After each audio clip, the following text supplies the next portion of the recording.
David, please don't do this. Grace's scream shattered the frozen silence. Her husband didn't flinch. He crouched beside her wheelchair, pulled a wrench from his coat, and snapped the metal bolt clean off. The wheel collapsed. Grace lurched sideways into the snow.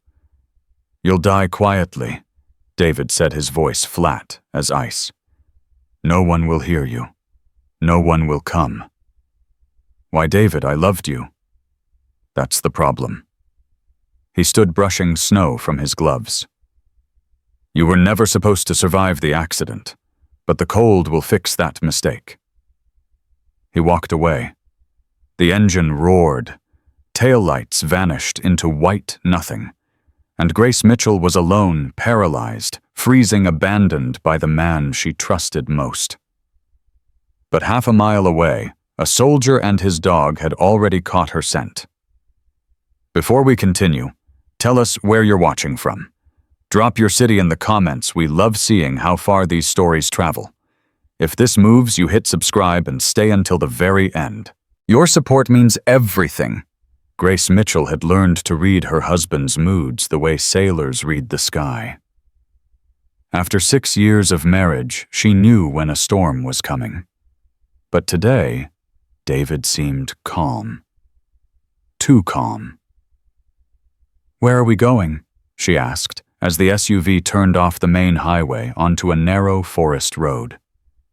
"Somewhere quiet," David said. "You've been stressed. The doctor said fresh air would help." Grace frowned. She hadn't seen her doctor in 3 months. David had canceled the last 2 appointments, saying he'd handle her prescriptions himself, but she didn't argue. She'd stopped arguing months ago. The SUV slowed. Trees pressed close on both sides, their branches heavy with snow. No houses, no other cars. Nothing but white silence, stretching in every direction. "David, there's nothing out here." He put the car in park, but didn't turn off the engine. "That's the point." Something cold moved through Grace's chest. She'd felt this before, a warning her body recognized, even when her mind refused to accept it. The same feeling she'd had the night of the accident, seconds before David's car crossed the center line. "I want to go home." "No." David opened his door. Cold air rushed in like a living thing. "You don't." He moved around to the trunk. Grace heard it open, heard the familiar squeak of her wheelchair being unfolded. Her pulse quickened. "David, it's freezing. I can't be out here in this temperature." He appeared at her door wheelchair, ready, his face arranged in that pleasant expression she'd once mistaken for kindness. "It won't be long." He lifted her from the seat, his hands efficient, impersonal, the way a mover handles furniture. He placed her in the chair and adjusted her blanket with mechanical precision. "There," he said. "Comfortable." Grace looked around. Nothing but trees and snow and falling silence. Her phone was in her purse, still in the car. "Can you hand me my bag?" "No." The word landed like a slap. Grace stared at him. "What do you mean, no?" David crouched beside her wheelchair. Up close, she could see something different in his eyes. The mask he wore for the world charming, concerned, devoted had slipped. Beneath it was something cold and flat like a predator's gaze. "I'm going to tell you something, Grace. And I want you to really listen because I'm only going to say it once." Her mouth went dry. "David, you're scaring me." "I've been waiting for this moment for 3 years." His voice was calm, almost conversational. "Ever since the accident. Do you know how exhausting it is, pretending to love someone you can barely stand to touch?" Grace felt the words like physical blows. What are you talking about?" "I married you for your father's money. That was the plan from the beginning. And it worked beautifully until that night." He tilted his head. "You weren't supposed to survive the crash, Grace. Neither of us was supposed to be in that car. But the drunk driver surprised even me. The world tilted. Grace gripped her armrests, knuckles white. You planned the accident. I planned a different accident. Life improvised. He shrugged. When you woke up paralyzed, I almost walked away. But your father was still alive then, still watching. So I became the devoted husband, the saint who stayed. Tears blurred Grace's vision. I trusted you. You trusted the idea of me. There's a difference. He reached beneath her wheelchair. She heard something click, then a sharp snap. The chair lurched sideways. David, what are you doing? He stood holding a wrench. Your father died 8 months ago. Heart attack, they said. Very sudden, very sad. And very profitable once I got access to his estate. Grace's mind raced. Her father's death. David handling the funeral arrangements, the lawyers, the paperwork. All those documents she'd signed while drowning in grief. You killed him. The words came out as a whisper. You killed my father. I adjusted his medications. His heart did the rest. David pocketed the wrench. $12 million, Grace. That's what your trust fund is worth. Was worth. I've been moving it offshore for months. By spring, there won't be anything left. People will know. They'll find out. No, they won't. He stepped back, admiring his work. Do you know what the coroner will see when they find you a disabled woman who wandered into the forest alone? Depression after losing her father. A tragic accident. No one will believe that I can't drive. I can't even. You'll be surprised what people believe when they want to. David walked toward the car. I've already laid the groundwork. The concerned comments to neighbors, the worried calls to your doctor's office. Everyone knows you've been struggling. Grace grabbed her wheels, trying to move, but the broken mechanism made the chair lurch and stick. She could barely roll forward a foot. David, please. Her voice cracked. Please don't do this. He opened the car door. The temperature's dropping fast. Hypothermia is actually quite peaceful from what I've read. You'll fall asleep. It won't hurt. David. He paused 1 foot in the car. For a moment, just a moment, something flickered across his face. Then it was gone. Goodbye, Grace. The door slammed. The engine revved. And Grace Mitchell watched her husband's tail lights disappear into the white void, leaving her alone in the vast, indifferent silence of the forest. 15 miles away, Marcus Cole was losing an argument with his mother. You haven't eaten anything all day, Eleanor said, her voice carrying that particular note of maternal authority that decades of independence hadn't dulled. Sit down. I'm fine, Mom. You're a terrible liar. You learned that from your father. Eleanor pointed to the kitchen chair with a trembling hand. Her Parkinson's had worsened over the past year, but her will remained iron. Sit.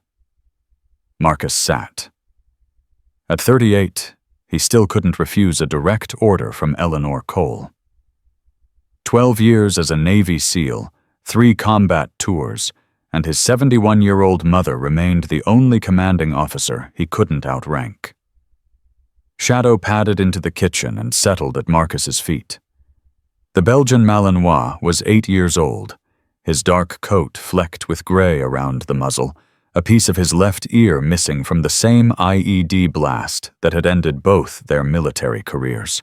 He watched Eleanor move around the kitchen with alert amber eyes. How's the leg today? Marcus asked. We're not talking about me.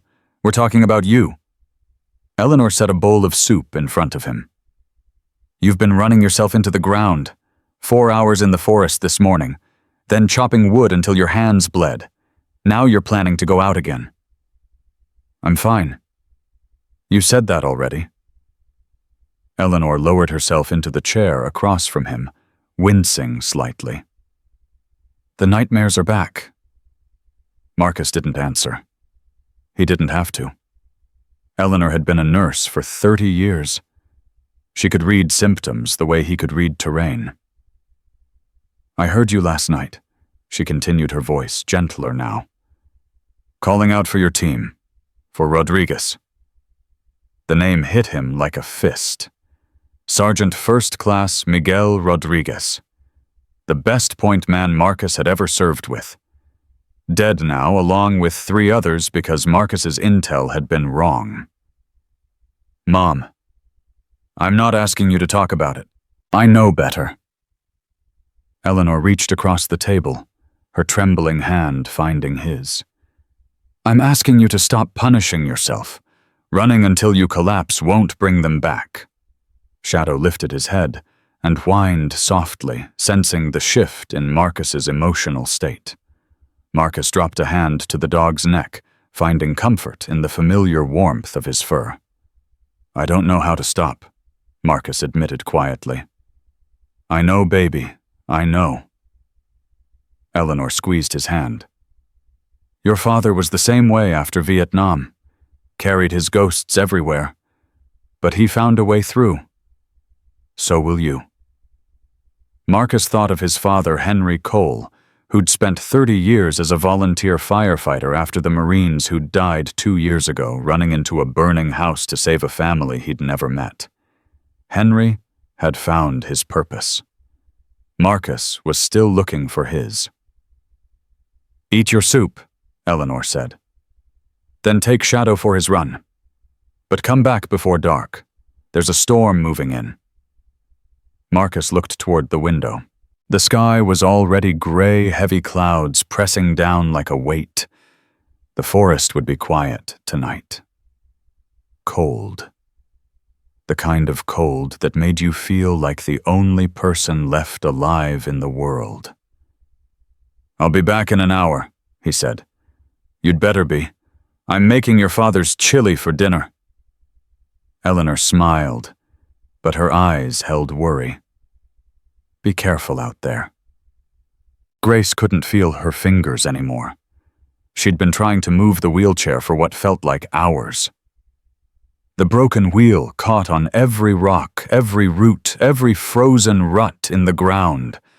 She'd managed maybe 50 feet, barely visible from where David had left her. Help! Her voice was hoarse now, throat raw from screaming. Someone please help me! Nothing. The forest swallowed her words like they'd never existed. She checked her watch. 40 minutes since David left. The temperature was dropping fast. She could feel it in the way her breath crystallized the moment it left her lips. Think, Grace. Think. She couldn't move. She couldn't call for help. No one knew where she was. The snow was falling harder now, already covering the tire tracks from David's car. By morning, all evidence would be erased. She thought of her father. The way he'd looked at David from the beginning, suspicious, protective, never quite convinced by the charm. There's something wrong with that man, he'd said once. Something behind his eyes. Grace had dismissed it as overprotective parenting. She'd been so desperate to prove she could live a normal life, have a normal marriage, be more than her disability. She'd ignored every warning sign because believing the truth would have meant admitting she'd failed. And now she was going to die for that failure. I'm sorry, Dad, she whispered. I should have listened. The cold was getting worse. Her legs, useless since the accident, might as well not exist. But now the numbness was creeping up past her waist into her chest. Her heart was working harder to pump blood to her core, abandoning her extremities to the frost. She knew the stages. She'd researched them once in a dark moment after the accident. Hypothermia progressed fast. First the shivering, then the confusion, then a strange warmth as your body gave up trying to fight. Then sleep. She was already at stage 2. Please, she prayed to no one, to everyone, to the God she wasn't sure she believed in anymore. Please don't let me die here. The forest didn't answer. Shadow stopped mid-stride, his whole body going rigid. Marcus halted immediately, years of training overriding conscious thought. In combat, you learned to trust your dog before you trusted your own eyes. Shadow's senses operated on frequencies humans couldn't access. "What is it, boy?" Shadow's ears rotated forward. His nose twitched, sampling the air. Then he let out a single bark, sharp, urgent, the one he used to signal distress. "Show me." Shadow took off into the trees, moving fast, but controlled. Marcus followed, boots crunching through the snow, mind automatically cataloging details. Fresh snowfall, no visible tracks. Temperature dropping maybe 18 degrees, now wind chill, pushing it lower. Shadow led him off the main trail, weaving between pines, following something only he could perceive. Marcus's pulse quickened. In 8 years of partnership, Shadow had never led him wrong. Every alert had been real bombs, ambushes, survivors. The dog stopped at the edge of a small clearing, and Marcus saw her. A woman. Alone. Slumped in a wheelchair that listed badly to one side. Her coat was open, her hands bare and red, her lips tinged blue. Snow had accumulated in her hair and on her shoulders like she'd been there for hours. She wasn't moving. Marcus crossed the distance in seconds, dropping to his knees beside her. Ma'am, can you hear me?" Nothing. Her eyes were closed, face slack. For a horrible moment he thought he was too late. Then Shadow pressed his nose against her hand, and she flinched. Hey, stay with me." Marcus pulled off his glove and pressed 2 fingers to her throat. Pulse present but weak, slower than it should be. Classic hypothermia. "Open your eyes. Look at me." Her eyelids fluttered. Green eyes, unfocused and glassy, struggled to find him. "That's it. Keep looking at me." Marcus was already stripping off his jacket, wrapping it around her shoulders. "What's your name?" "Grace." The word came out broken, barely audible. "Grace, Mitchell." "Grace, I'm Marcus. I'm going to help you, but I need you to stay awake. Can you do that?" "He left me." Her face crumpled, tears freezing on her cheeks. "My husband. He left me to die." Marcus felt something cold move through him that had nothing to do with the weather. He'd seen a lot of evil in his life. War showed you the worst of humanity. But this abandoning a disabled woman in freezing temperatures, this was a special kind of cruelty. "Your husband did this." Grace nodded weakly. "Broke the chair, said the cold would finish it." Shadow whined and pressed his body against Grace's legs, offering warmth. Marcus's jaw tightened. "Grace, listen to me. Your husband was wrong. Do you understand he was wrong about everything?" He checked her hands, waxy pale, the early signs of frostbite. "We need to move, now. Can you put your arms around my neck? Can't feel them." "That's okay, I've got you." Marcus positioned himself, one arm under her knees, the other supporting her back. "This is going to hurt, but I need you to stay with me. Can you do that?" Grace's eyes found his. Beneath the fear and the cold and the shock, he saw something else. Something that hadn't died despite everything. "Don't let me go," she whispered. "Never." Marcus lifted her, ignoring the strain in his shoulders, the protest in his bad knee. She weighed almost nothing, too light, too fragile a life that someone had decided was disposable. Shadow home. The dog barked once and took point, heading back toward the cabin at a steady pace. Marcus followed, holding Grace close against his chest, feeling her shallow breaths against his neck. "Talk to me, Grace. Tell me anything. Just keep talking." I don't know what to say." "Tell me about yourself. What do you do?" "I used to..." She swallowed hard. "I used to be a dancer. Before the accident. A dancer. Ballet. Since I was 5. A sob caught in her throat. "He took that from me too." Marcus kept moving faster now, the cold biting through his shirt. The accident. He caused it. I didn't know. I didn't know until today. Her voice broke completely. He killed my father. He killed my father, and I signed the papers, and I didn't even know. Marcus's arms tightened around her. He'd held dying soldiers before. He'd carried wounded teammates through miles of hostile terrain. But this felt different. This felt like holding someone who'd been betrayed by everyone who should have protected her. Grace, listen to me.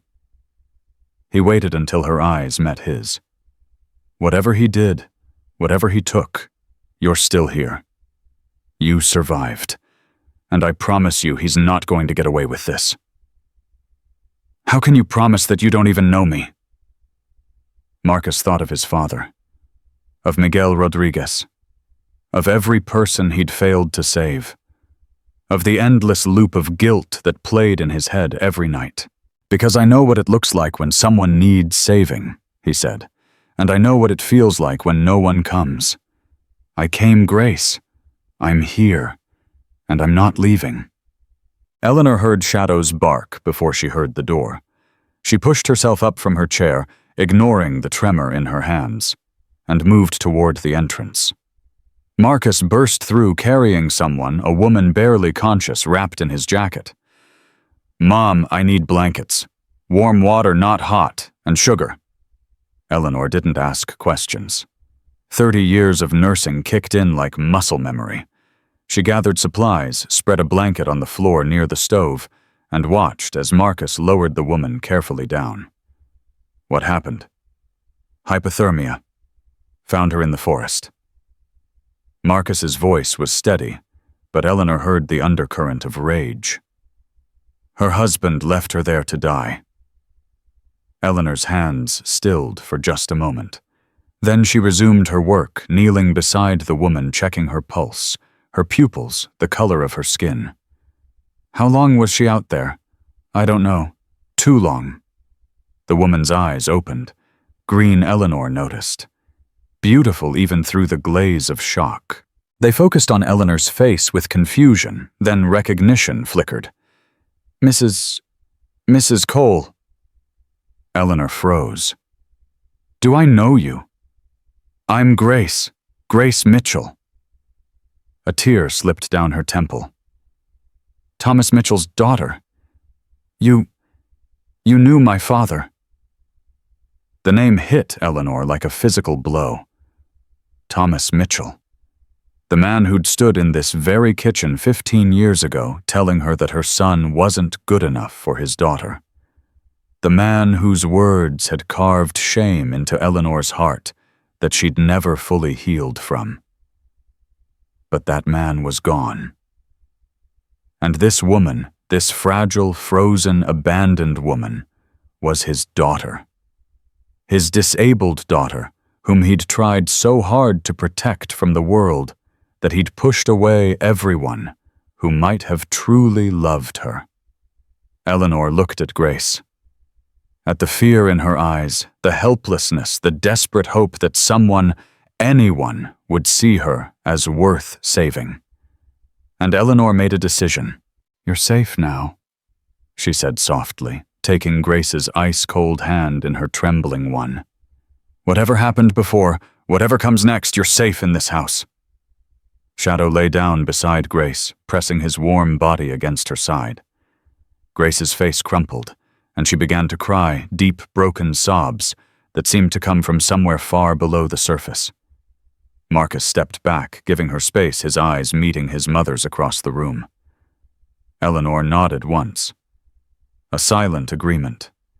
This woman had been thrown away by someone who should have cherished her, left to die by the person who'd vowed to love her, betrayed in the most intimate way possible. But she had survived. And now she was part of something different, something stronger. As the storm outside intensified, rattling the windows and piling snow against the door, 3 people and 1 faithful dog gathered around the heat of an old iron stove. Outside, the world was cold and cruel and indifferent. Inside, something new was beginning, and miles away, David Mitchell drove through the night with a smile on his face, already rehearsing the tears he would cry when he reported his beloved wife missing. He didn't know yet that his perfect crime had a witness. He didn't know that the woman he'd left to die was now warming by a fire surrounded by people who would fight for her. He didn't know that the soldier who found her had spent 12 years learning how to hunt.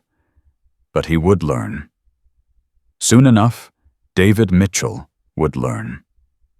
Grace woke to warmth and the sound of a heartbeat that wasn't her own. For a moment, she didn't move, didn't open her eyes. The last thing she remembered was cold, bone-deep, soul-crushing cold, and then arms lifting her, a voice telling her to hold on. She thought she'd dreamed it, thought the angel carrying her through the forest was just her mind's final kindness before the end. But the warmth was real. The heartbeat was real. And when she finally opened her eyes, she saw Shadow lying beside her, his amber gaze steady and patient, his body pressed against hers like a living furnace. "You're awake." Grace turned her head. Eleanor Cole sat in a worn armchair nearby, a cup of tea cooling in her trembling hands. The older woman's face held no judgment, no pity, just quiet concern, and something else Grace couldn't name. "How long?"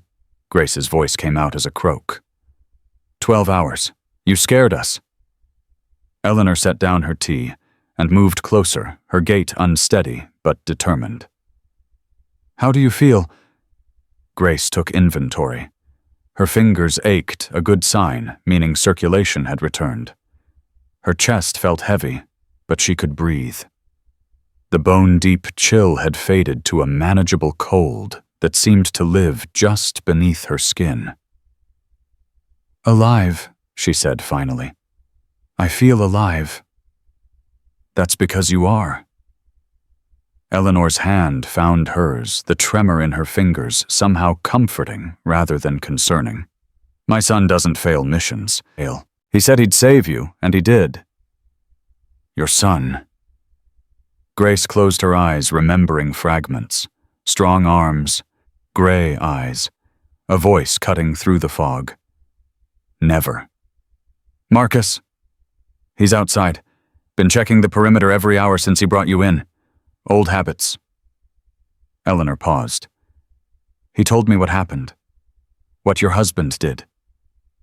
The word husband hit Grace like a slap. The memories crashed back David's flat eyes, the wrench in his hand, the sound of her wheel breaking. "Goodbye, Grace." She tried to sit up. Shadow whined and pressed closer. "Easy," Eleanor said. "You're not ready to. I have to call someone. The police. Someone has to know what he did." "Grace, listen to me." Eleanor's grip tightened. "Before you do anything, you need to understand something. Your husband has a 12-hour head start. By now he's already controlling the story." "What do you mean?" Eleanor reached for her phone and turned the screen toward Grace. A news headline filled the display. "Local businessman pleads for help finding missing wife." Beneath it, a photograph. David standing before a cluster of microphones, his face a masterpiece of anguish. His eyes were red. His voice in the video clip that played automatically cracked at all the right moments. "Please," David said on screen.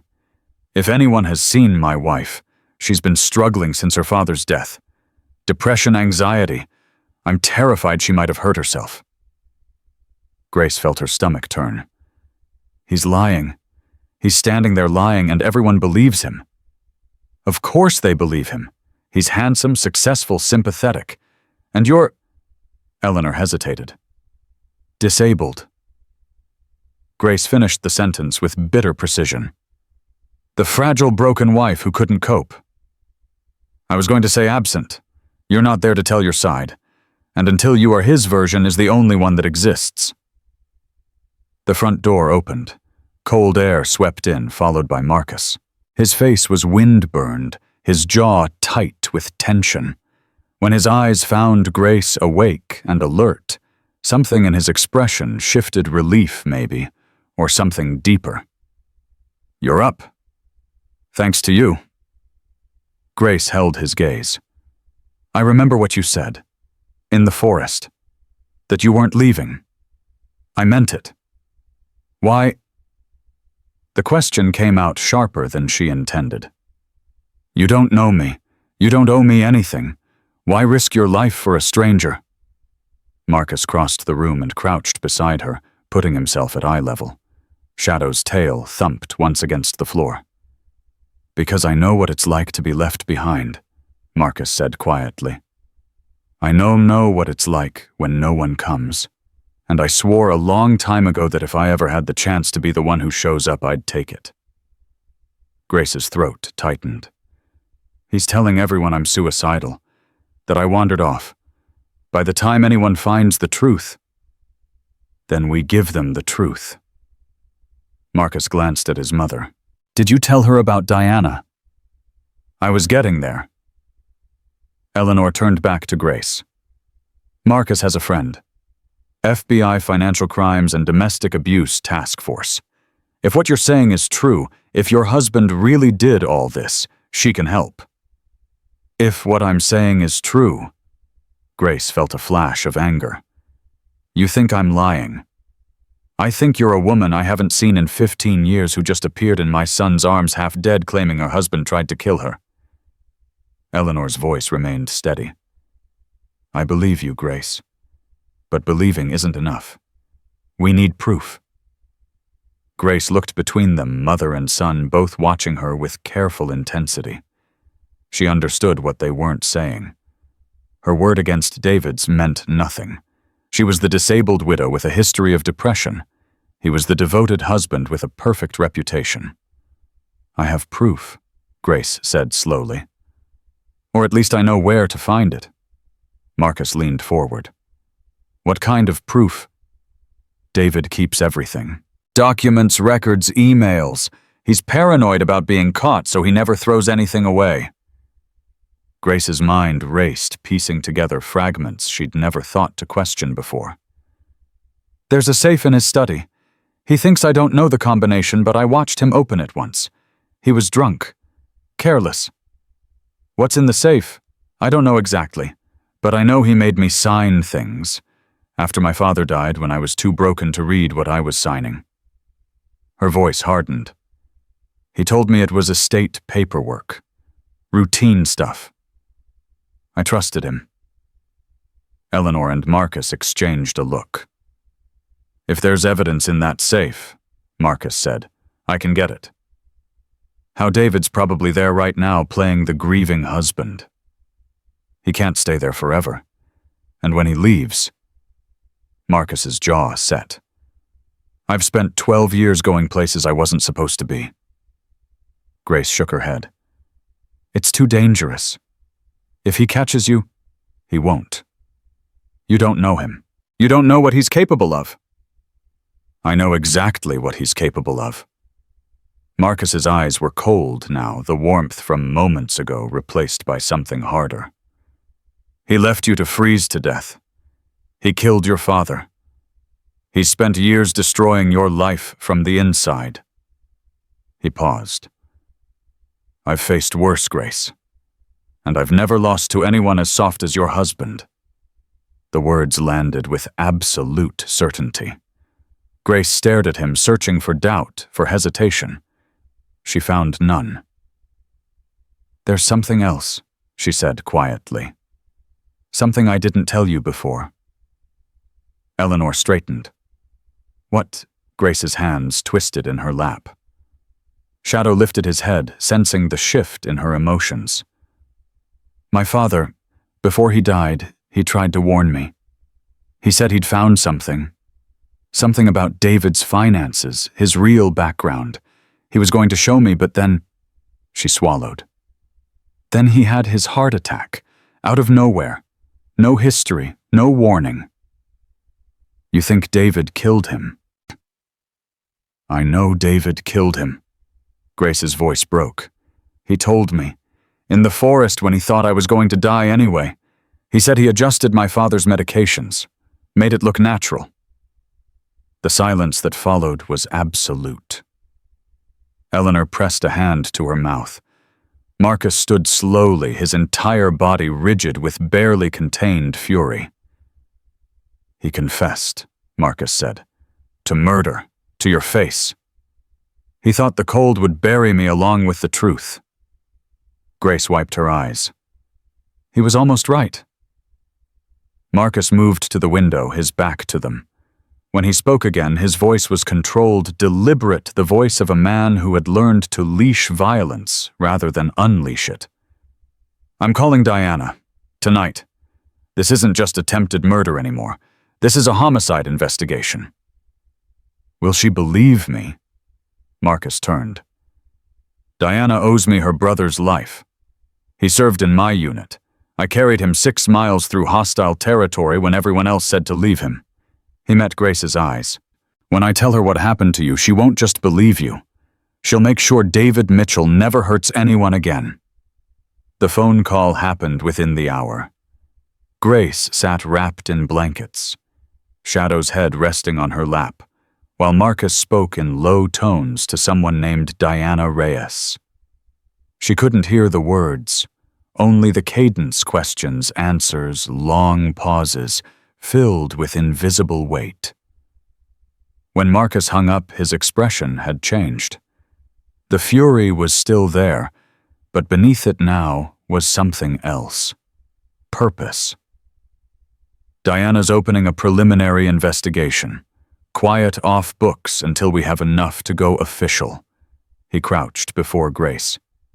She needs you to tell her everything. Every document you signed, every account number, you remember every conversation where David slipped up. Can you do that? Yes. She's also going to run background on David. Deep background. Financial records, previous addresses, former relationships. If there's a pattern, there is. When Grace cut him off, certainty hardening her voice. I'm not the first. I know I'm not. Marcus's eyes narrowed. What makes you say that? Little things. The way he knew exactly how to isolate me, how to make me doubt myself. It was too practiced, too smooth. She shook her head. Predators don't just appear fully formed, Marcus. They practice. The word predator hung in the air. Diana will find out, Marcus said. If there's anyone else, she'll find them. Outside, the storm had finally broken. Weak sunlight filtered through the windows, turning the snow gold. But inside the cabin, the atmosphere remained charged electric with everything that had been revealed. Eleanor spoke for the first time in nearly an hour. Grace, there's something I need to say to you. Grace turned. Eleanor's face was lined with emotion, guilt, maybe, or grief. Your father came to this house once. A long time ago. Before your accident, before any of this. I know. Grace's voice was soft. He came to tell you Marcus wasn't good enough for me. Eleanor flinched. You know about that. My father mentioned it years later when we were arguing about David. A sad smile crossed Grace's face. He said he'd made a terrible mistake, that he'd driven away someone who might have truly loved me and let in someone who only loved what I could give him. The confession struck Eleanor like a blow. Your father said that he blamed himself, right up until the end. Grace reached out and took Eleanor's trembling hand. But he was wrong, Mrs. Cole. My father made mistakes, but so did I. I chose David. I believed his lies. That's not on my father. That's on me. And surviving, Eleanor's voice cracked. Is that on you too? No. Grace looked at Marcus, then at Shadow, then back to Eleanor. That's on the people who refuse to let me die. The moment stretched between them heavy with 15 years of missed connections and mistaken judgments. Then Eleanor leaned forward and pulled Grace into a fierce, trembling hug. "You're not alone anymore," Eleanor whispered. "Whatever comes next, you're not facing it alone." Grace closed her eyes and let herself be held. For the first time since her father's death, she felt something other than fear. She felt hope. But 20 miles away, David Mitchell was about to make his next move. The press conference had gone perfectly. He'd cried at exactly the right moments, paused for effect when the cameras needed drama, and delivered his lines with the precision of a man who had rehearsed them in front of a mirror. Now he sat in his study nursing a scotch, reviewing his plan. The police would search for Grace for a few days, maybe a week. They'd check the woods, the roads, the nearby towns. They'd find nothing because there was nothing to find, just snow-covering tracks that led nowhere. Eventually, they'd call off the search. They'd rule her death a probable suicide or misadventure. The insurance company would take longer, but they'd pay eventually. They always did. $12 million from Grace's trust. $3 million in life insurance. A house worth $2 million more. $17 million. David smiled and took another sip. His phone buzzed. A text from Vanessa Drake, his mistress, his accomplice, the corporate lawyer who had helped him structure the fraud. "Everything clear," David typed back. "Perfect. She's gone. Nobody will ever find her." Vanessa's response came quickly. "When can I see you tomorrow? After the funeral arrangements." He set down the phone, still smiling. Vanessa was useful, but she was also a liability. Once the money was secure, once the investigation died down, he'd need to consider his options. People who knew too much rarely stayed useful forever. David finished his drink and poured another. Outside, the night was quiet. The snow had stopped falling. The world was clean and white and full of possibility. He had gotten away with murder. He had gotten away with everything. And nothing, absolutely nothing, could touch him now. But 200 miles away, an FBI agent named Diana Reyes was pulling David Mitchell's financial records. And what she found in the first 10 minutes made her reach for her phone. "Marcus," her voice was tight. "Your girl's husband. He's not who he says he is." "What do you mean?" "I mean David Mitchell doesn't exist. Or rather, he does now, but 10 years ago he was someone else entirely. Different name, different state, different wife." Marcus's blood ran cold. Different wife. Her name was Rebecca Torres, married to a man named Daniel Morrison for 3 years. She died in a house fire. Diana paused. The insurance company ruled it accidental, but Rebecca's family never believed it. They said Daniel was controlling, abusive, that Rebecca had tried to leave him twice before she died. Jesus, it gets worse.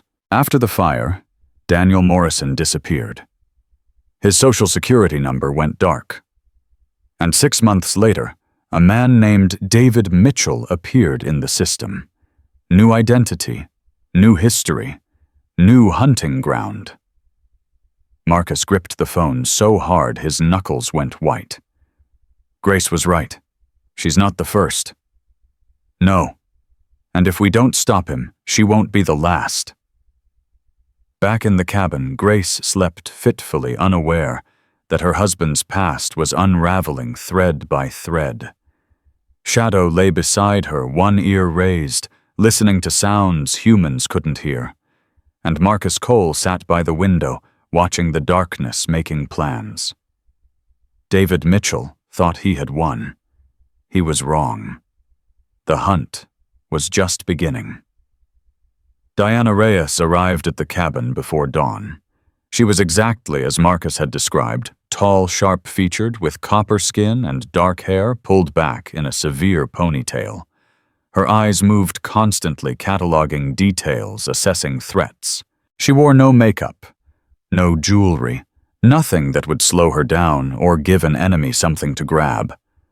When she stepped inside, Shadow rose from his spot beside Grace and sniffed her hand once before returning to his post. "He likes you," Marcus said. "Dogs know."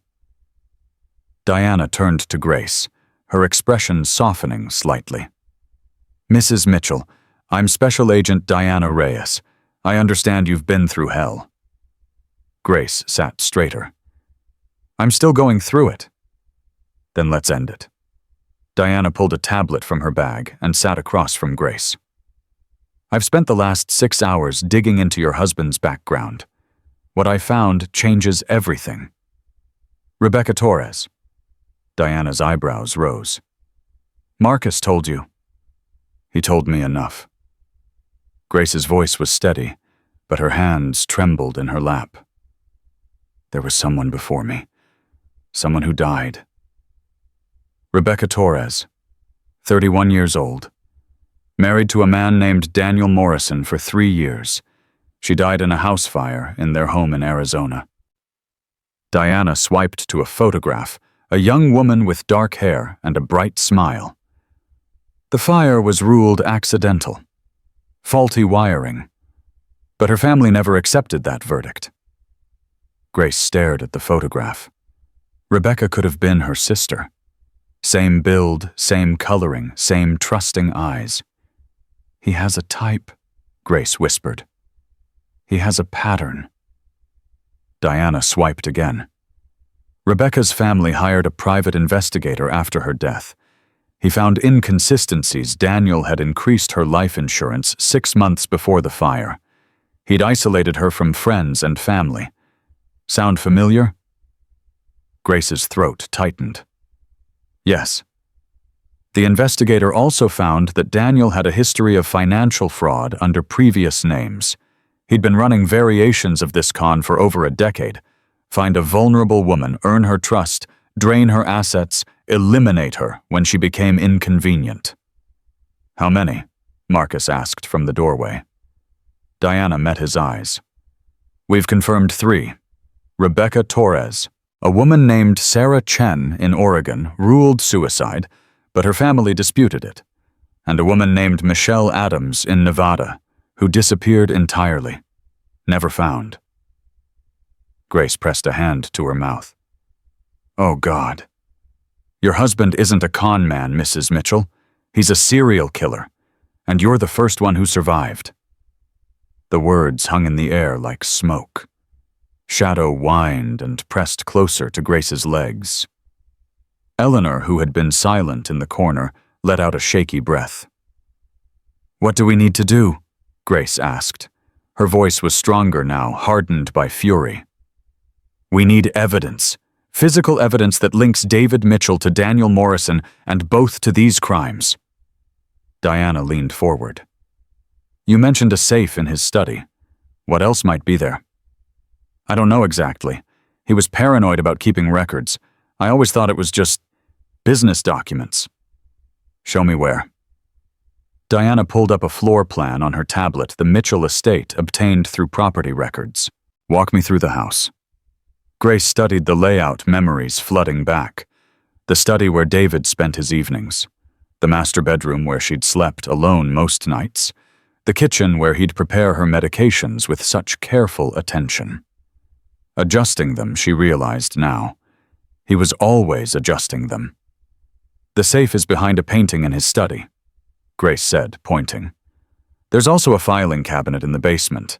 He kept it locked, said it was old tax records." "Anything else?" Grace hesitated. "My father's things. After he died, David handled the estate. He said he donated most of it, but I never saw proof. There might be something left, documents, files, something my father was trying to show me before David killed him." Grace nodded, unable to speak. Diana turned to Marcus. "Can you get in?" "Yes." "Without being seen?" Marcus's expression didn't change. I've infiltrated compounds guarded by trained soldiers. One rich man's house isn't going to stop me. David isn't a soldier, but he's paranoid. Security system cameras, possibly motion sensors. Grace. Marcus moved closer. Tell me about the security. Grace closed her eyes, thinking. The code is my birthday, 0417. He thought it was romantic. She nearly choked on the word. There are cameras at the front and back doors, but not inside the house. He didn't want anyone seeing what happened inside. What about staff? Housekeeper comes Mondays and Thursdays. No live-in staff. David didn't trust strangers in the house. Of course he didn't. Diana made notes on her tablet. What about his movements? When does he leave? How long is he gone? He goes to the office most mornings, 9 to 6, sometimes later. But now with the search... Grace shook her head. I don't know. He's probably staying close, playing the grieving husband. Not tonight. Diana pulled up a news alert. There's a community vigil scheduled for 8 o'clock. Volunteers searching for the missing wife. David Mitchell is the guest of honor. He'll have to attend, show. His face maintained the act. That gives us a window, Marcus said. A small one. He'll want to leave early, claim exhaustion, return to his private grief. Diana's voice dripped with contempt. You'll have maybe 2 hours. I only need 1. Eleanor stepped forward, her face pale but determined. What about Grace? If David finds out she's alive? He won't. Not yet. Diana looked at Grace. For now, you're officially still missing. The longer David believes you're dead, the more careless he'll become. We let him keep talking, keep incriminating himself while we build an airtight case. And if he finds out, Grace asked. Diana didn't sugarcoat it. Then he becomes desperate. And desperate men do desperate things. Marcus knelt beside Grace's chair. Shadow shifted to give him room, but kept his body pressed against her. I'm not going to let him touch you, Marcus said quietly. Whatever happens tonight, whatever we find, you're under my protection now. Understand? Grace met his eyes. In them she saw something she hadn't seen in years, not pity, not obligation, but genuine care. Why are you doing this? She asked. The truth this time? Marcus was silent for a long moment. When he spoke, his voice was rough. Because my father spent his whole life running toward danger to save strangers. He died doing it.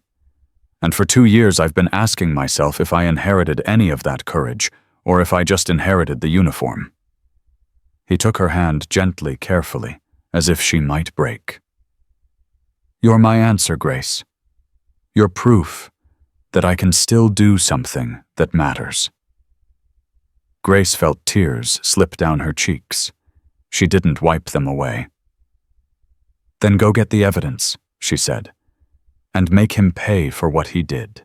Marcus squeezed her hand once and stood. Shadow, stay. Guard. The dog's ears flattened slightly. He didn't like being left behind, but he pressed closer to Grace and settled into position. Marcus looked at his mother. Lock the doors. Don't answer for anyone but me or Diana. Eleanor nodded. Be careful. Always. He was gone before the word finished echoing. The drive to the Mitchell estate took 45 minutes. Marcus parked half a mile away and covered the remaining distance on foot, staying off the main road using the tree line for cover. His training returned like muscle memory. Every step deliberate. Every breath controlled. His eyes adjusting to the darkness, picking out shapes and shadows that most people would never notice.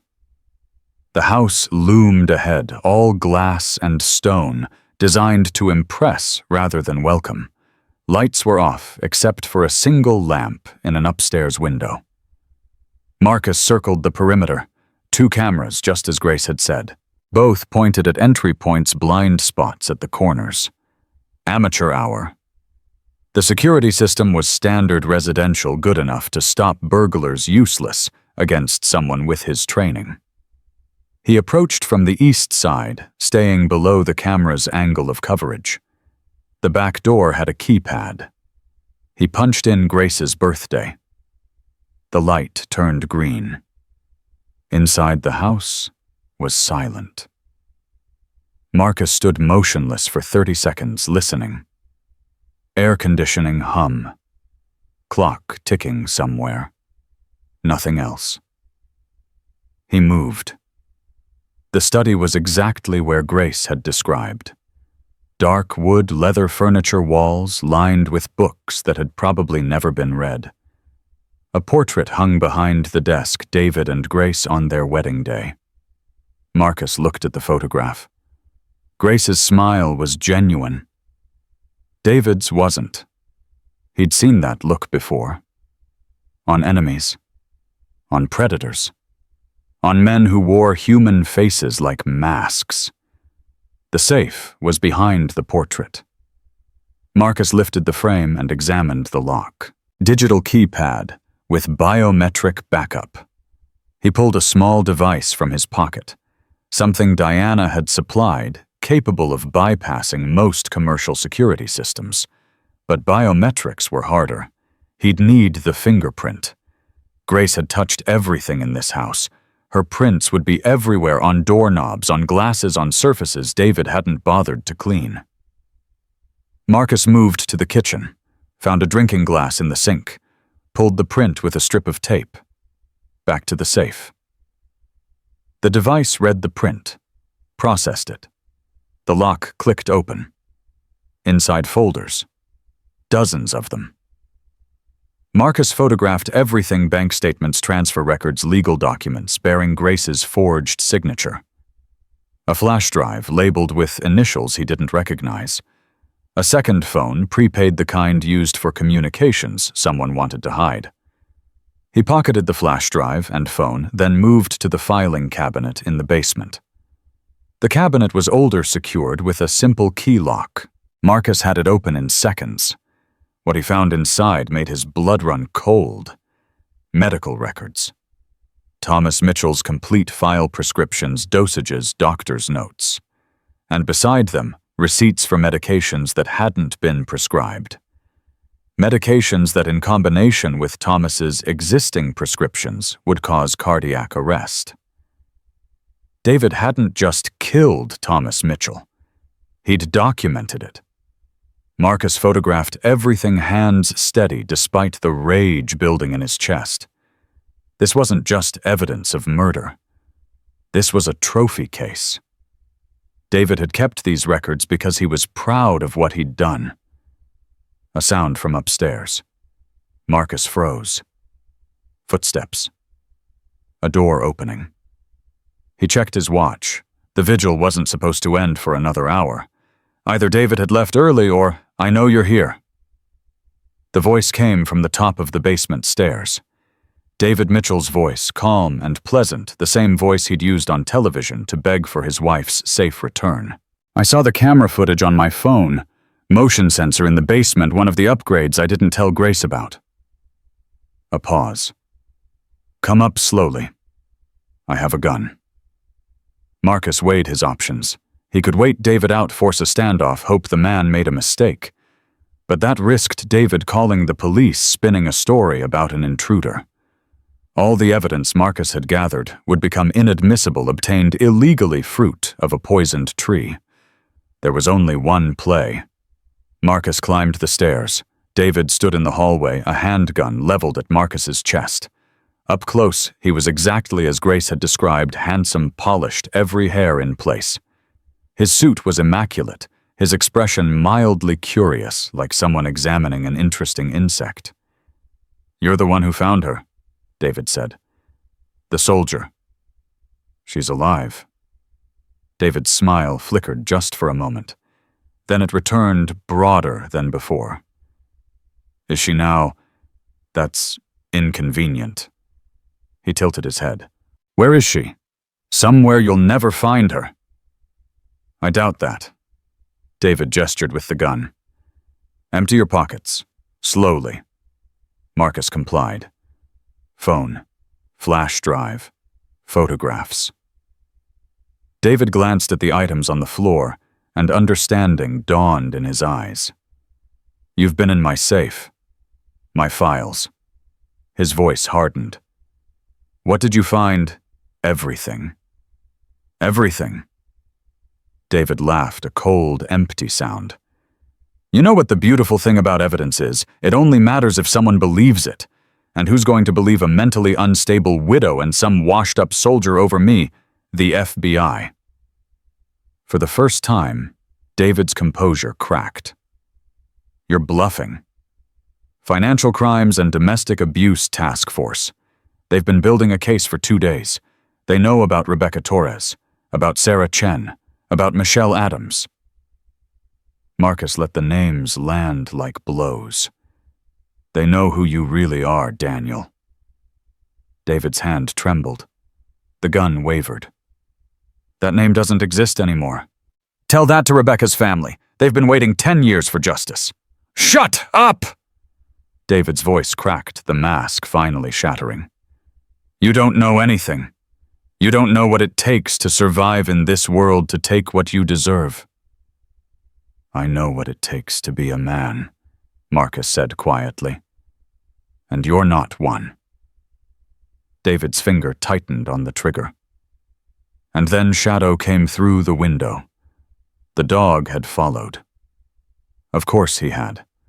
Marcus should have known Shadow had never let him go into danger alone, not once in 8 years. 70 pounds of Belgian Malinois hit David square in the chest. The gun discharged, wild, punching a hole in the ceiling. David screamed as Shadow's jaws closed around his forearm. Marcus moved without thinking. He grabbed the gun, kicked David's legs out from under him, pinned him face down on the floor. Shadow released his grip and stood guard, teeth bared, a low growl rumbling in his chest. Move, and he takes your throat, Marcus said. David whimpered, blood soaked through his sleeve. You're insane. This is assault. I'll have you arrested. You'll have me arrested. Marcus pulled David's arms behind his back, securing them with a zip tie from his pocket. You confessed to murder. You tried to kill your wife. You've been running this con for 15 years. You can't prove anything. I don't have to. Marcus flipped David onto his back and leaned close. But Diana Reyes can, and she's been listening to everything. He pulled out his secondary phone, the one Diana had given him, the one that had been recording since he entered the house. David's face went white. Every word, Marcus said. Every admission, every name you just confirmed. He stood. Game over. Sirens wailed in the distance, growing closer. Diana had sent backup the moment she'd heard David's voice on the recording.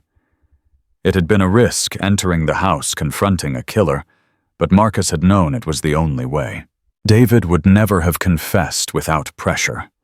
Men like him needed to believe they were winning right until the moment they lost. Marcus looked down at the man who had murdered at least 3 women, who had tried to murder a 4th, who had smiled for cameras while his victims' bodies cooled. You thought you were untouchable, Marcus said. You thought money and charm and a good suit made you invincible. He crouched, meeting David's terrified eyes. You were wrong. The FBI arrived in force, 3 vehicles, 6 agents, enough firepower to invade a small country. Diana led the charge, her expression carved from ice. David Mitchell. She stood over him, badge visible. You're under arrest for the murders of Rebecca Torres, Sarah Chen, and Thomas Mitchell, for the attempted murder of Grace Mitchell, for fraud, embezzlement, and conspiracy. David tried to speak, but nothing came out except a strangled whimper. You have the right to remain silent, Diana continued. I suggest you use it. They dragged him out in handcuffs.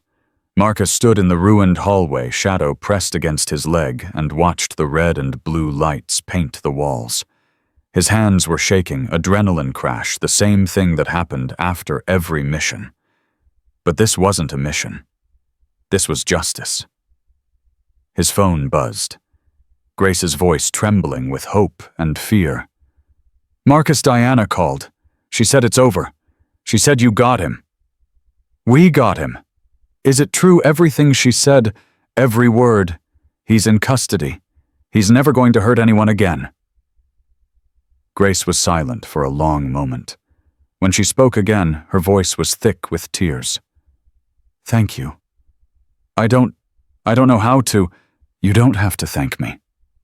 "Yes, I do. You gave me my life back, Marcus. You and Shadow and your mother, you gave me everything." Marcus closed his eyes. For 2 years, he'd been drowning in guilt, convinced he'd failed everyone who mattered, convinced he didn't deserve to call himself a soldier, a hero, a man. Tonight, he'd remembered who he was. "Come home," he said. "We're waiting for you." Grace's breath caught. Home. Home. Back at the cabin, Eleanor sat by the fire with a cold cup of tea waiting. When Marcus's truck pulled into the driveway, she pushed herself up on trembling legs and went to the door. He walked in, looking exhausted, bruised alive. Shadow bounded past him straight to Grace's side. And Grace, still wrapped in blankets, still fragile, still bearing the scars of everything she'd survived, reached out and pulled Marcus into a hug. He let her. Eleanor watched them hold each other, two broken people, finding something whole in the wreckage of their lives. "It's really over," Grace whispered. "No."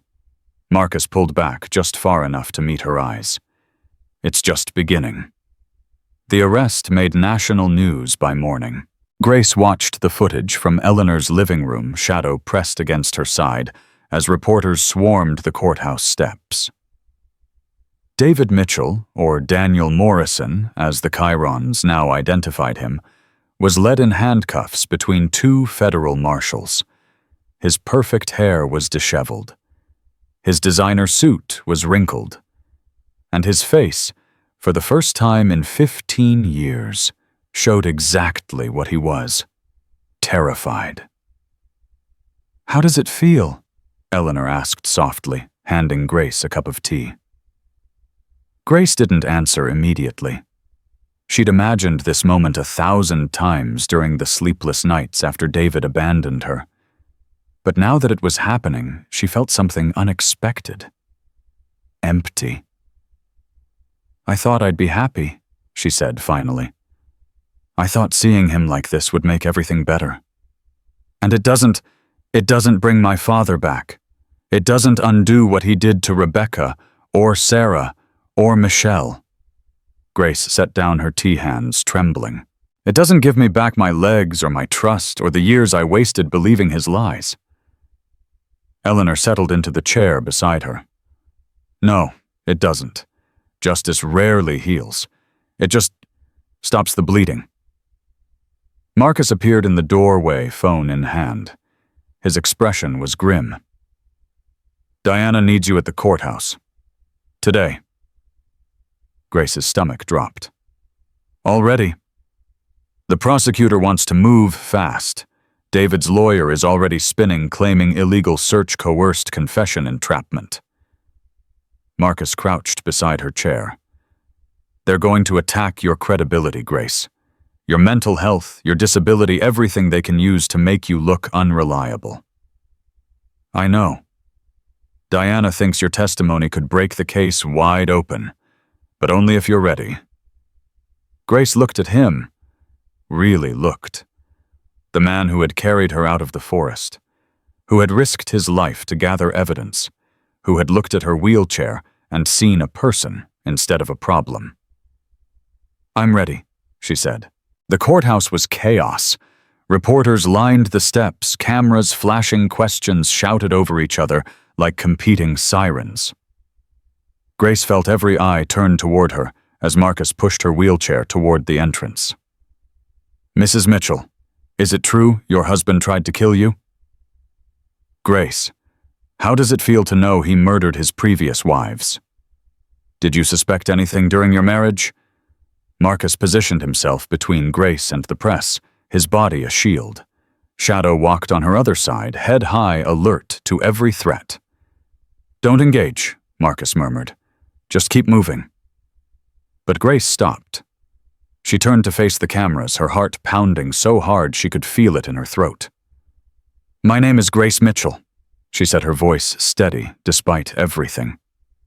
6 days ago, my husband left me to die in a frozen forest. He broke my wheelchair, drove away, and expected the cold to finish what he started. The reporters went silent. He killed my father. He killed at least 3 other women. He spent 15 years wearing masks, destroying lives, and walking away with everything. Grace's eyes burned, but she refused to cry. Not here. Not now. Today I'm going to tell the truth. And when I'm done, there won't be anywhere left for him to hide.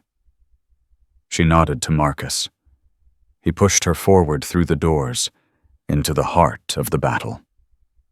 The courtroom was smaller than Grace expected. She'd imagined something grand, something befitting the weight of what was about to happen. Instead, it was just a room, wood panels, fluorescent lights, hard benches filled with strangers who would judge her story. David sat at the defense table, flanked by lawyers in expensive suits. When Grace entered, his head turned. Their eyes met. For a moment, Grace saw the man she'd married, the charm, the warmth, the carefully constructed illusion she'd fallen for. Then David smiled. It was small, almost imperceptible. A smile that said, "You can't touch me. You never could." Something hardened inside Grace's chest. Mrs. Mitchell. The prosecutor, a sharp-featured woman named Catherine Webb, approached the witness stand. Can you describe the events of January 14th? Grace took a breath. Shadow wasn't allowed in the courtroom, but Marcus sat in the front row, his gray eyes fixed on her. I'm here, that look said. You're not alone. My husband told me we were going for a drive, Grace began. He said I needed fresh air. She told them everything. The forest road, the broken wheelchair. David's confession, his voice calm and pleasant as he explained how he'd killed her father, how he'd never loved her, how the cold would erase all evidence of his crimes. The courtroom was silent. And then, Catherine asked. He drove away. Left me there. Grace's voice cracked, but she pushed through. I screamed until I couldn't scream anymore. I tried to move the chair, but the wheel was broken. I knew I was going to die. But you didn't die. No. Marcus Cole found me. He and his dog.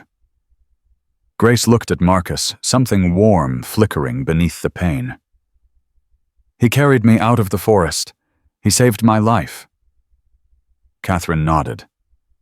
Thank you, Mrs. Mitchell. The defense attorney stood. Gerald Thornton was tall, silver-haired, with the smooth confidence of a man who'd won more cases than he'd lost. Mrs. Mitchell, you claim my client confessed to multiple murders. Is that correct? Yes. And yet there were no witnesses to this alleged confession. I was the witness. You were also, by your own admission, suffering from severe hypothermia. Confusion, hallucinations, memory impairment, these are all documented symptoms. Thornton approached the stand, his voice gentle, almost sympathetic. Is it possible you misremember what my client said? No. Is it possible the trauma of your situation caused you to hear things that weren't there? Grace felt anger building in her chest. He told me he killed my father. He told me he never loved me. He told me to try not to scream because no one was close enough to hear. Mrs. Mitchell, he called it convenient. Her voice rose. My father's death was convenient. My disability was convenient. Leaving me to freeze was convenient. Those aren't hallucinations, Mr. Thornton. Those are his exact words. Thornton's smile flickered. I understand you've been through a great deal, but we're not here to discuss feelings. We're here to discuss facts. And the fact is, you have no physical evidence of this confession. Yes, I do. The courtroom stirred. Thornton's eyes narrowed. Excuse me. Grace looked at Catherine Webb, who nodded. My husband kept records, Grace said, of everything. He was paranoid about losing control, so he documented every crime, every payment, every communication. She turned back to Thornton. The FBI found his files. They found the medications he used to kill my father. They found emails discussing my murder with his accomplice. Accomplice, Vanessa Drake, corporate lawyer. She helped him structure the fraud, hide the money plan, my death. Grace's voice was ice now. They found her this morning. She's already talking. The color drained from Thornton's face. Across the room, David Mitchell's smile finally died. Vanessa Drake broke within hours. Diana Reyes interrogated her personally, armed with evidence that made denial impossible. Bank records, email chains, a burner phone filled with conversations that detailed exactly how David planned to kill Grace and collect her inheritance. I didn't know, Vanessa insisted, mascara running down her cheeks. I thought it was just money. I didn't know he was going to... You didn't know he was going to murder her? Diana's voice cut like a blade. You helped him take out a $3 million life insurance policy 6 months ago. You helped him forge power of attorney documents. You were planning to leave the country together next month. That was different. That was just... We were in love. Love. Diana laughed a cold, bitter sound. Let me tell you what love looks like to David Mitchell. She spread photographs across the table. Rebecca Torres, Sarah Chen, Michelle Adams. 3 women smiling in pictures taken before they met the man who would destroy them. Rebecca Torres, married to your boyfriend for 3 years, died in a house fire, he said.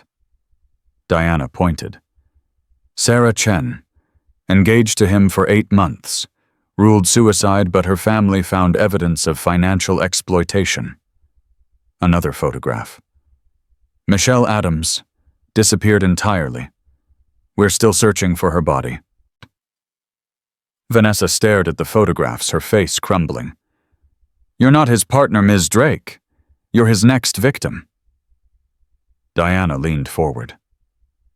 The only question is whether you help us bury him, or whether he buries you first. I'll talk. Vanessa's voice was barely a whisper. I'll tell you everything. Smart choice. Marcus heard about Vanessa's confession while sitting in the courthouse hallway, waiting for Grace to finish her testimony. His phone buzzed with Diana's update. She's flipped. We have everything. He exhaled slowly. Around him, the courthouse hummed with activity, lawyers conferring, witnesses waiting, journalists hunting for quotes. But Marcus felt strangely removed from it all, like watching a storm from inside a shelter. You okay? He looked up.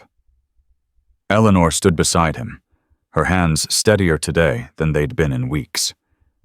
What are you doing here? You should be resting. I've been resting for 2 years.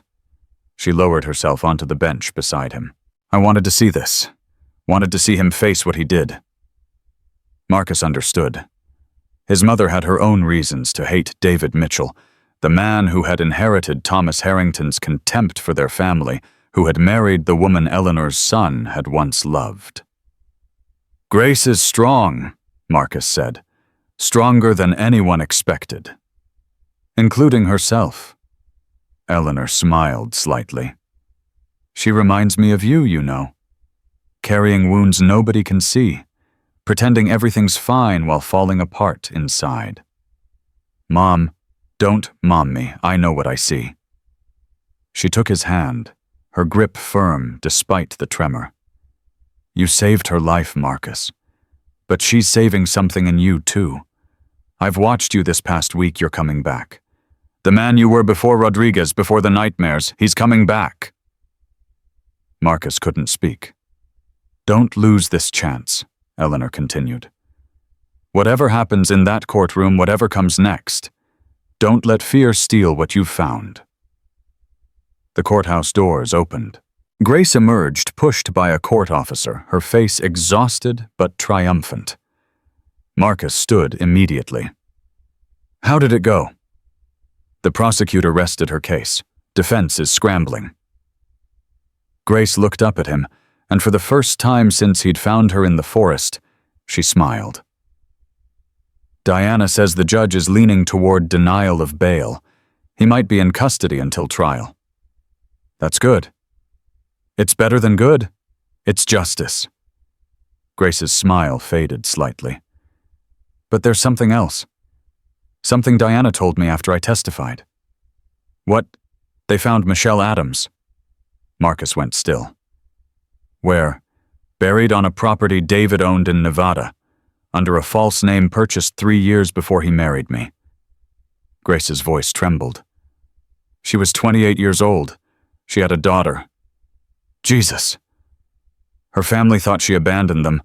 For 11 years they thought she just walked away. And the whole time—" Grace pressed a hand to her mouth. "The whole time she was there, waiting for someone to find her." Marcus crouched beside her chair, taking her hands in his. "They found her," he said quietly. "Because of you. Because you survived.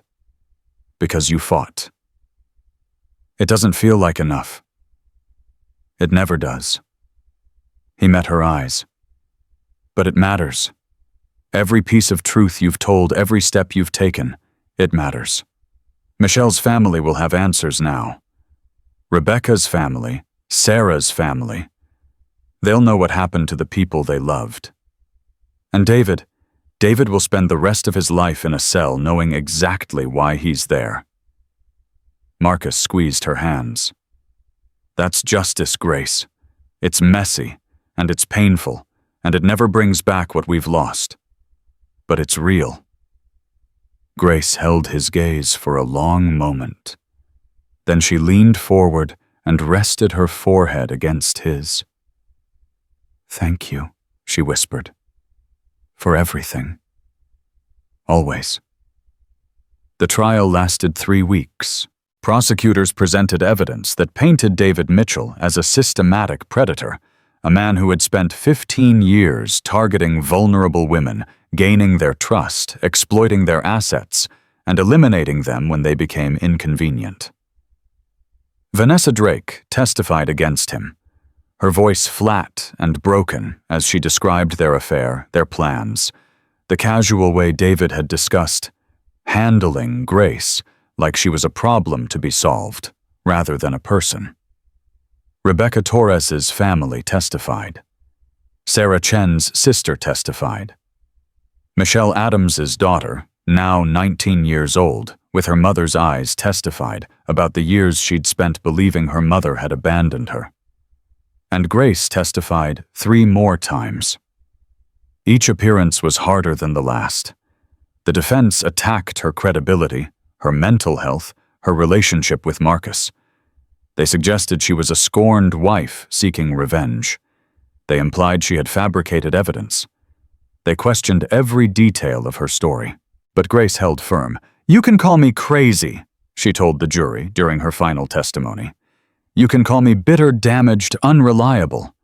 But the evidence doesn't lie. The bodies don't lie. And the man sitting in that chair," she pointed at David, "he doesn't lie either. Not when he thinks no one is listening." The courtroom played the recording Marcus had captured. David's voice calm and arrogant, admitting to everything. "I married you for your father's money. That was the plan from the beginning. You weren't supposed to survive the crash, Grace. I adjusted his medications. His heart did the rest. The cold will finish it." When the recording ended, the silence was absolute. David Mitchell stared at the table in front of him, his face gray, his hands shaking. For the first time since the trial began, He looked like what he was: defeated. The jury deliberated for 4 hours. Grace waited in a small room with Marcus, Eleanor, and Diana. Shadow lay at her feet, his head on her lap, providing the only comfort that seemed to reach her. "Whatever happens," Diana said, "we've already won. The evidence is public. His name is destroyed. Even if by some miracle he walks, he won't walk." Marcus's voice was certain. "Not after what the jury heard. You can't know that. I know people. I know what guilt looks like. And I know what happens when a monster finally sees himself clearly."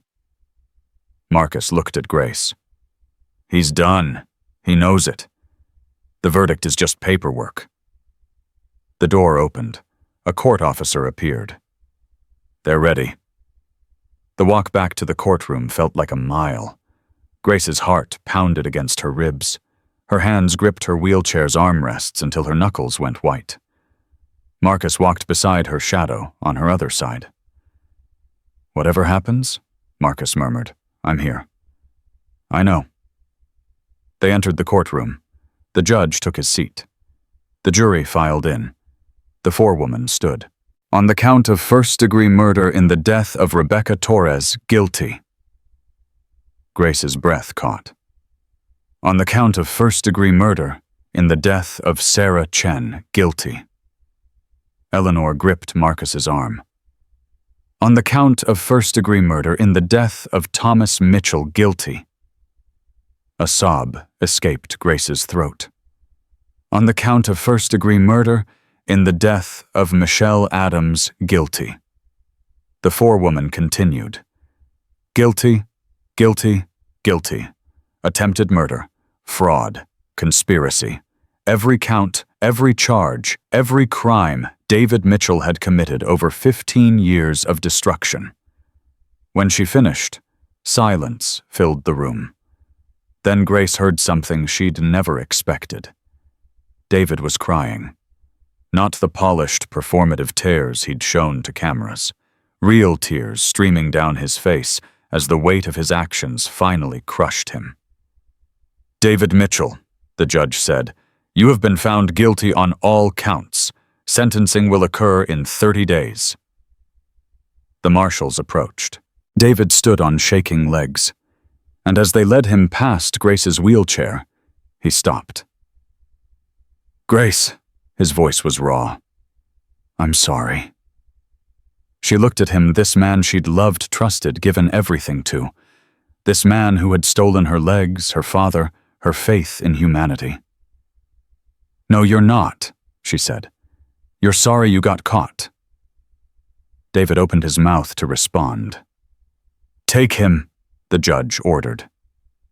They dragged him away, and Grace Mitchell, survivor, watched the monster disappear into the system that would consume him for the rest of his natural life. It was over. After 15 years, 4 murders, and countless destroyed lives, it was finally over. Marcus helped Grace out of the courthouse, past the reporters, past the cameras, into the quiet of his truck. Shadow jumped in beside her, and for a long moment no one spoke.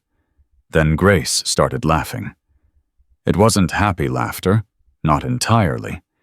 It was release. Relief. The sound of a person who had been holding their breath for years, finally exhaling. "I survived," she said.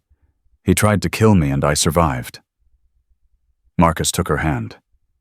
"Yes, you did." "He killed my father and he's going to prison forever." "Yes, he is. I have nothing left." Grace's laughter turned to tears. "No home, no money, no family. Everything I thought I had was built on lies." Marcus squeezed her hand. "You have me," he said quietly. "You have my mother. You have Shadow." He paused. "You have a family, Grace. It's just not the one you expected." Grace looked at him through her tears. This man who had appeared from nowhere, who had carried her out of the darkness, who had fought for her when she couldn't fight for herself. Is that enough? She whispered. Marcus smiled, the first real smile she'd seen from him. It's everything. 6 months passed like a held breath finally released.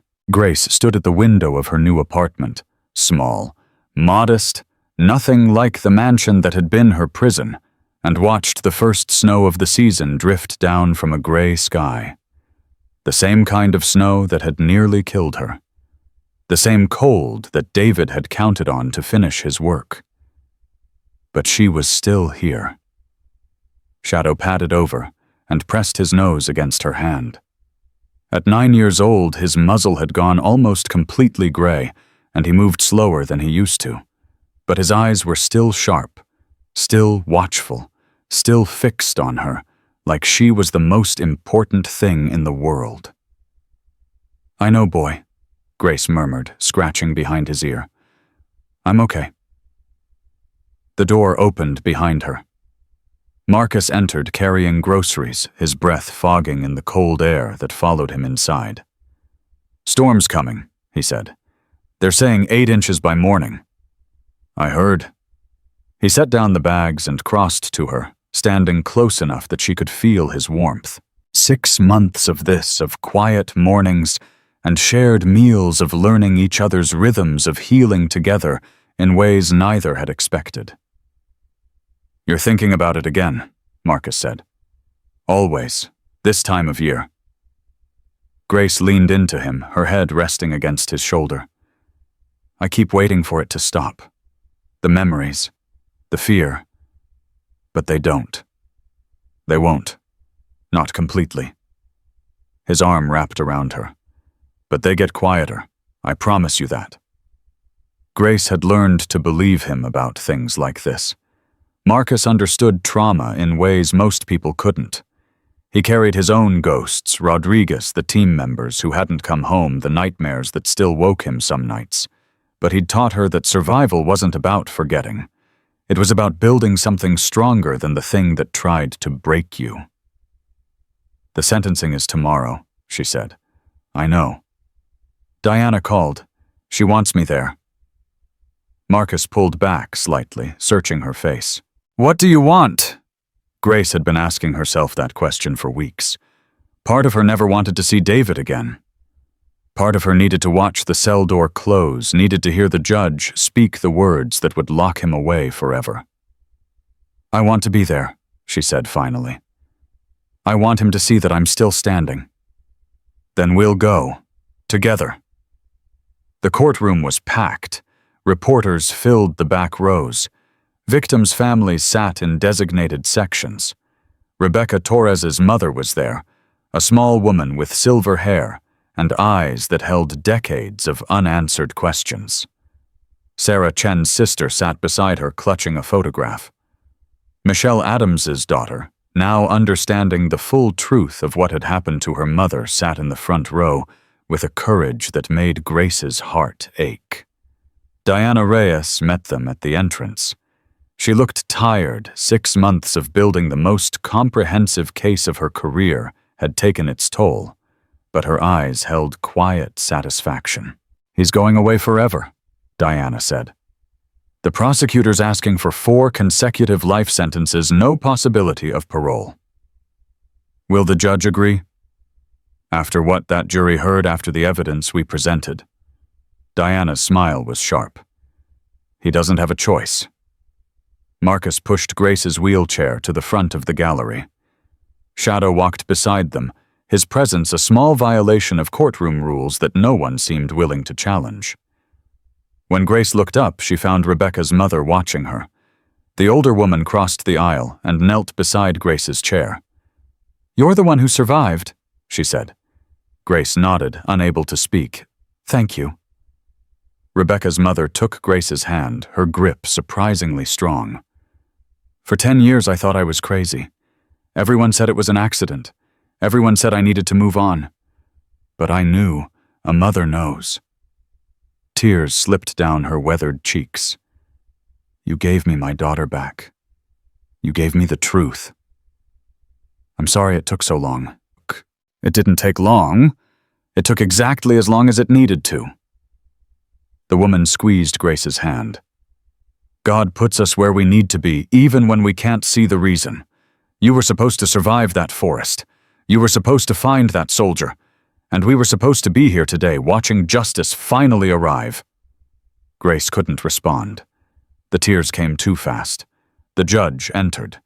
Everyone rose except Grace, except Rebecca's mother, who remained kneeling beside her wheelchair like a guardian angel made flesh. This court is now in session. David Mitchell was brought in. 6 months in custody had changed him. The Polish was gone. The careful grooming, the expensive suits, the charming smile, all of it stripped away. What remained was a hollow man, thin and pale, his eyes darting around the room like a trapped animal. When his gaze found Grace, he stopped. For a long moment they stared at each other. Grace searched for the man she'd married, the warmth, the kindness, the love she'd believed was real. She found nothing. Just emptiness wearing a human face. David Mitchell, the judge's voice was cold. You have been convicted of 4 counts of first-degree murder, 1 count of attempted murder, 17 counts of fraud, and numerous additional charges. The jury has recommended the maximum sentence on all counts. David's lawyer rose. Your Honor, my client would like to address the court. The judge's eyebrows lifted. Very well. David stood slowly. When he spoke, his voice was barely a whisper. I know what I did was wrong. Murmurs rippled through the courtroom. I know I hurt people. I know I destroyed lives. He turned to face the gallery, his eyes moving from Rebecca's mother to Sarah's sister to Michelle's daughter. I'm not asking for forgiveness. I know I don't deserve it. Then what are you asking for? The judge interrupted. David's gaze settled on Grace. I'm asking for her to know the truth. The whole truth. Grace's hands gripped her armrests. Beside her, Shadow let out a low growl. I loved you, David said. In my own way and the only way I knew how. Everything else was a lie, but that part was real. You're pathetic. Grace's voice cut through the courtroom like a blade. You don't know what love is. You never did. Maybe not. But I knew what I felt when I looked at you. When I watched you fight to walk again after the accident. When I saw you refuse to give up even when everyone said you should. David's voice cracked. You were stronger than all of them, Rebecca, Sarah, Michelle. They broke so easily. But you, don't you dare, Grace's fury erupted. Don't you dare compare me to the women you murdered. Don't you dare pretend this is about strength. You tried to kill me because I was inconvenient, because I was in the way of your money and your mistress and your pathetic excuse for a life. Grace, you killed my father. You stole everything I had. You left me to freeze to death in a forest, and you walked away smiling. She was crying now, but her voice didn't waver. The only reason I'm alive is because a good man happened to be running through those woods. Not because of anything you did. Not because you had a change of heart. Because of luck and a stranger's kindness. She pointed at Marcus. That man, that soldier you called washed up, he showed me what real love looks like. Patient, selfless, brave, everything you could never be. David stared at her, something shifting behind his eyes. So save your confessions and your regrets, Grace continued. They don't matter. You don't matter. The only thing that matters is that you're never going to hurt anyone again. She turned to the judge. I'm done. Send him away. The courtroom was silent. The judge cleared his throat. David Mitchell, having been found guilty on all counts, you are hereby sentenced to 4 consecutive terms of life imprisonment without the possibility of parole. Additionally, you are sentenced to 25 years for attempted murder and 15 years for each count of fraud to be served consecutively. He paused, letting the weight of the words settle. "You will spend the rest of your natural life in federal prison. May God have mercy on your soul, because this court has none to offer." The gavel fell. David Mitchell collapsed into his chair, his face gray, his hands shaking. The marshals approached, pulled him to his feet, and led him toward the door. He didn't look back. Grace watched until he disappeared, until the door closed behind him, until the monster who had haunted her nightmares was finally permanently gone. Then she let out a breath she'd been holding for 6 months. "It's over," she whispered. Marcus took her hand. "It's over."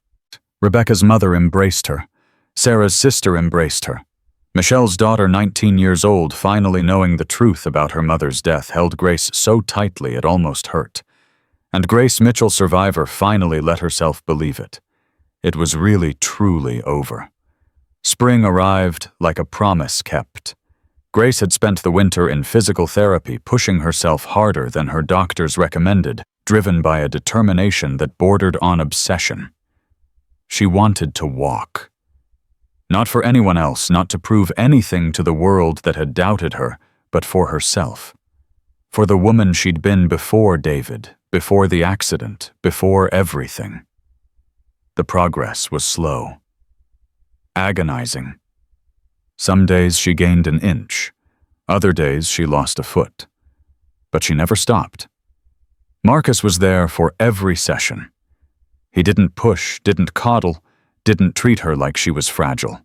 He simply showed up day after day and let her fight her own battles while making sure she never fought alone.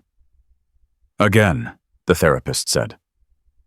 Grace gripped the parallel bars, her arms trembling with effort. Leg braces supported her weight, but the work was hers. Every muscle screamed, every nerve ending burned. She took a step. Good again. Another step. Then another. Then her knee buckled, and she would have fallen if Marcus hadn't been there to catch her. "I've got you," he said. "I know." She was crying frustration, exhaustion, something else she couldn't name. "I know you do." "Rest a minute." "No." Grace's jaw set. Again. The therapist exchanged a look with Marcus. He shrugged slightly. They'd both learned not to argue when Grace made up her mind. She grabbed the bars again, steadied herself, took a breath, and walked. 1 step. 2, 3, 4. By the time she reached the end of the bars, she was sobbing. But she was standing, on her own 2 feet for the first time in 3 years. Marcus crossed to her and took her face in his hands. "I knew you could do it," he said. "I didn't." "That's okay.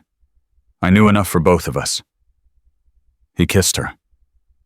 Right there in the therapy room with the therapist pretending not to watch and Shadow barking with excitement in the corner. It was their first kiss.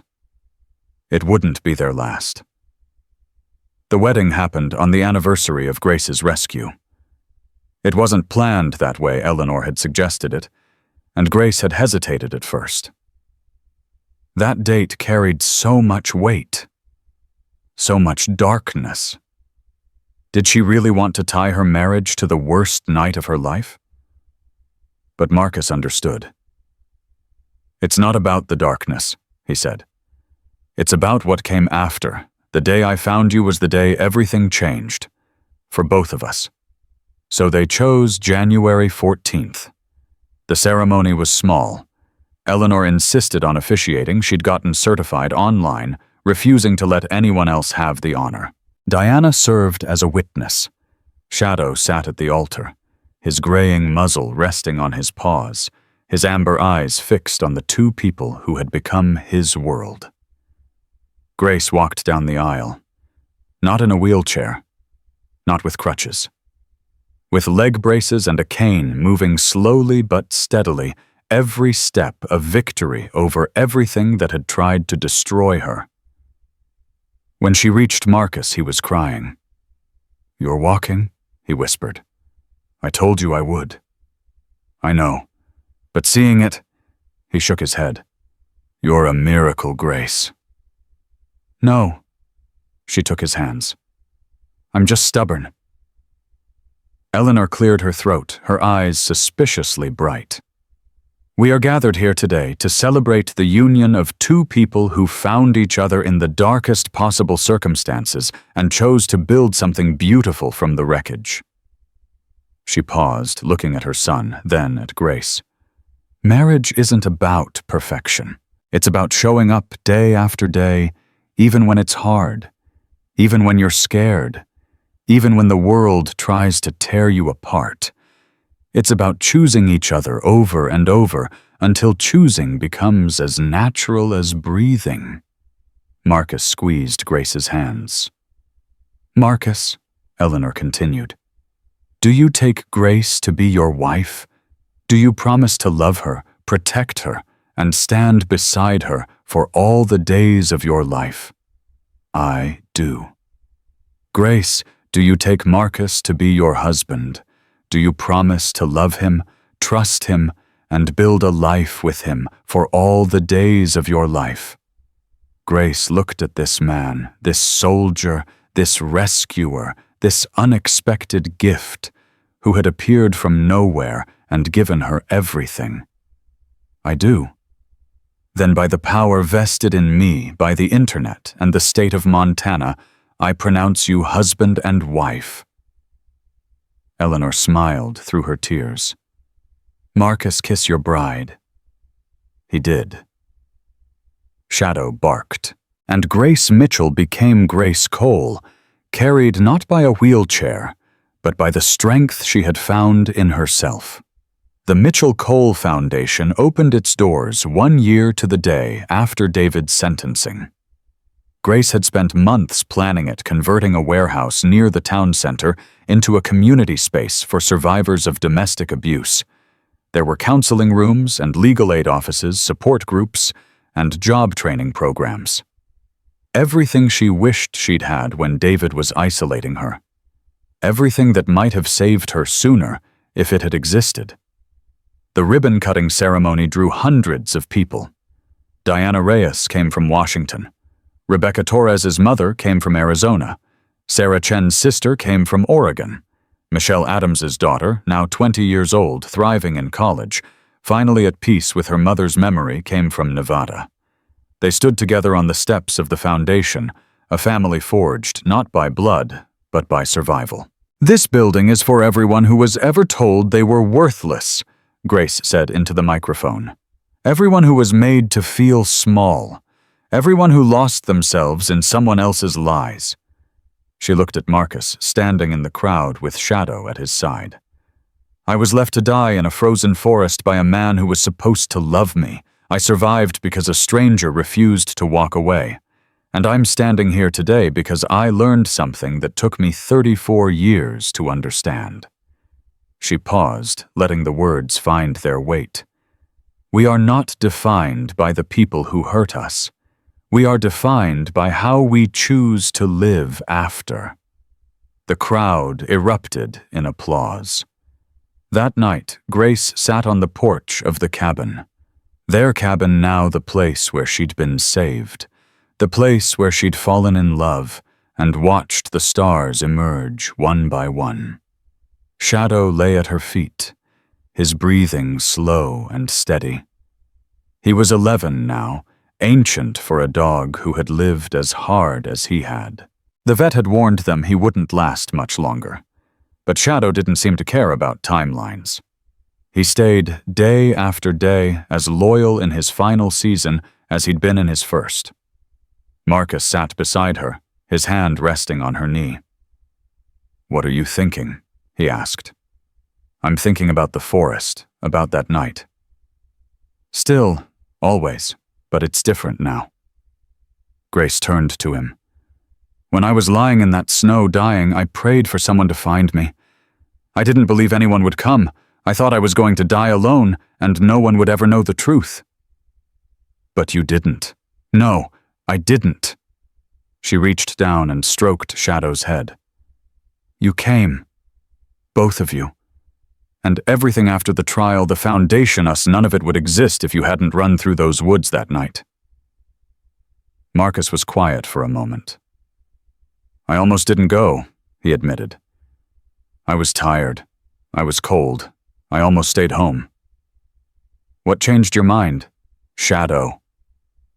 Marcus smiled slightly. "He kept pacing by the door, whining. I figured he needed to run, so I took him out. He looked at the old dog with something like reverence. He knew. Somehow he knew you were out there." Grace felt tears prick her eyes. "He saved me. He saved both of us." Shadow lifted his head slightly as if he understood. His tail thumped once against the porch. Then he settled back down, content, peaceful, surrounded by the people he loved. 3 months later, Shadow died in his sleep. Grace found him in the morning, curled up in his favorite spot by the fireplace, his eyes closed, his expression peaceful. Marcus carried him out to the forest, the same forest where he'd found Grace, and buried him beneath an old pine tree. They didn't speak during the funeral. There were no words adequate for what Shadow had meant to them. But when they returned to the cabin, Grace pulled out a photograph. Shadow, as a young dog, all muscle and intensity, standing beside Marcus in a desert thousands of miles away, and hung it above the fireplace. "He's home," she said. "He was always home," Marcus replied. "Wherever we were." The foundation grew. The first year they helped 43 survivors. The second year, 112. By the third year, branches had opened in 3 neighboring states, and Grace was traveling constantly, speaking at conferences, training volunteers, building an army of people who refused to let monsters win. Eleanor's health improved with proper treatment, and the joy of watching her son finally find peace. She ran support groups for elderly caregivers, sharing her wisdom with people who reminded her of herself, strong, stubborn, determined to matter until the very end. Marcus trained service dogs for veterans, turning his pain into purpose. Every animal that graduated from his program carried a piece of Shadow's legacy. The same loyalty, the same instinct, the same willingness to run toward danger when everyone else ran away. And Grace. Grace learned to walk without braces, then without a cane, then without any assistance at all. It took 5 years. 5 years of pain and setbacks and moments when she wanted to quit, but she never did, because quitting wasn't in her vocabulary anymore.